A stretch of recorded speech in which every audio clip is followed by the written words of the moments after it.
जब भी आप मंदिरों में जाते हैं तो आपके सामने सबसे पहले एक घंटी लटकी हुई होती है, जिसको बजा करके आप गर्भगृह की तरफ प्रस्थान करते हैं।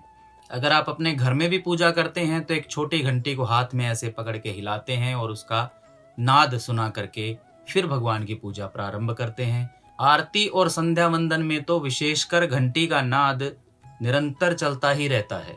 तो इस घंटी के पीछे के फैक्ट को आज जानने के लिए हम प्रस्तुत हैं। मेरा नाम है अनिल कौशिक और आप देख रहे हैं आध्यात्म आयुर्वेद विद अनिल। घंटी बजाकर आप अपने आराध्य देव को जागृत करते हैं। उसके पश्चात जब आप पूजा करते हैं तो उसका फल बढ़ जाता है, वह पूजा सफल हो जाती है। घंटी बजाने के वैज्ञानिक कारण भी हैं, जिनमें से सबसे बड़ा कारण तो है वातावरण और वायुमंडल की शुद्धता। कहा जाता है जहां तक घंटी के नाद की आवाज जाती है वहां तक उस ध्वनि की पहुंच तक पूरा वातावरण शुद्ध हो जाता है। घंटी बजाने से एक वाइब्रेशन पैदा होता है। उस वाइब्रेशन से जो तरंगे निकलती हैं, वेव्स निकलती हैं, वो पॉजिटिव एनर्जी को फैलाती हुई जाती हैं, जिससे नेगेटिविटी का नाश होता है।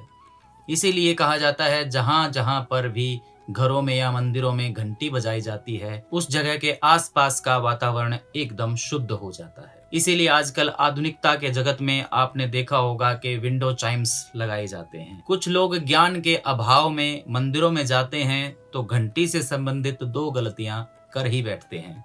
पहली गलती, मंदिर में प्रवेश किया, घंटी बजाई और आगे बढ़ गए। ये बहुत बड़ी गलती है। आपको घंटी बजा करके उसके नीचे जब तक उसका नाद चल रहा है, अगर संभव हो सके तो खड़े रहना चाहिए। अगर घंटी बड़े आकार की है तो और भी उत्तम है, क्योंकि जो उससे नाद उत्पन्न होता है, उससे जो वाइब्रेशन की वेव्स निकलती हैं, वो आपके शरीर के अंदर एब्जॉर्ब हो जाएं तो बहुत ही उत्तम है। आपके सिर के इस हिस्से में ब्रह्मरंध्र ग्रंथियां होती हैं। उस ब्रह्मरंध्र ग्रंथि में अगर वो वाइब्रेशंस, वो वेव्स जाएं तो वो पॉजिटिविटी का संचार करती है। आपकी शरीर के अंदर सकारात्मक ऊर्जा का निर्माण होता है, जो कई रोगों का, खास करके मानसिक रोगों का एक बहुत ही अच्छा इलाज है। इसलिए यह गलती दोबारा ना करें।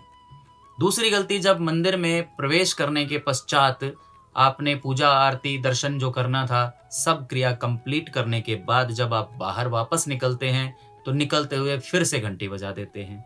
यह भी गलत है। मंदिर नियमों के अनुसार जब आप मंदिर में प्रवेश करते हैं तो घंटी बजाना अनिवार्य है, परंतु जब आप जा रहे हैं तो घंटी ना बजाएं।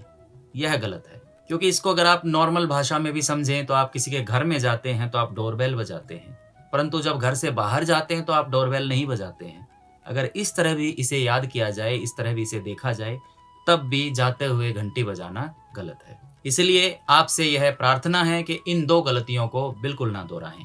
और जहां तक के घंटी के नाद की बात है, तो पहले के जमाने में कारीगर इतने ज्यादा निपुण होते थे कि उनको जब मंदिर की घंटियां बनाने के लिए कहा जाता था, एक निश्चित समय बताया जाता था कि हमें 3 मिनट का नाद चाहिए, हमें 2 मिनट का नाद चाहिए, तो उसके अनुसार ही घंटी का निर्माण किया जाता था। उसी के अनुसार घंटी का मेटल सिलेक्ट किया जाता था, साथ ही साथ उसकी बनावट, उसकी गहराई, उसकी मोटाई, उसकी लंबाई, वो सब तय की जाती थी, जिससे नाद परफेक्टली उतने ही समय का होता था जितना बताया गया है।